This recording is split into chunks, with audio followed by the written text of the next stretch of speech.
মৌলা, তোমার রহমতের সামনে আমার গুনার তো কোনো অস্তিত্ব নাই মৌলা। আমার গুনাহ না হয় পাহাড় পরিমাণ হবে, বেশি থেকে বেশি আসমান পরিমাণ হবে, না হয় পুরা পৃথিবী পরিমাণ হবে। তোমার রহমত তো অগণিত, তোমার রহমত তো অসীম, তোমার রহমত তো আনলিমিটেড। এবার রব্বে করিম বলে, তাহলে ঘাবড়াস কেন, তাহলে মন ছোট করস কেন? আরে গুনাহ করেছো তো করেছো, কি হয়েছে? একবার তো তওবার মাধ্যমে আমি রবের দরবারে ফিরে আই। মৌলা, ফিরে আসতে পারবো তো? দরজা কি খোলা আছে?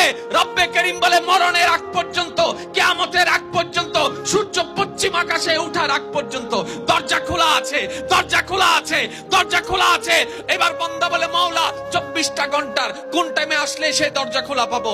রব্বে করিম বলে, আরে ব্যাংকের দরজা খোলা থাকে নির্দিষ্ট সময়ে, অফিস আদালতের দরজা খোলা থাকে নির্দিষ্ট সময়ে, এমনকি ঘরের দরজাও খোলা থাকে নির্দিষ্ট সময়ে, এর বাইরে যাই না। কিন্তু তোর রবের দরবার এমন একটা দরবার, 24টা ঘন্টার যেই কোনো মুহূর্তে তুই আসবি, তোর রবের দরবার তোর জন্য খোলা থাকবে। সুবহানাল্লাহ।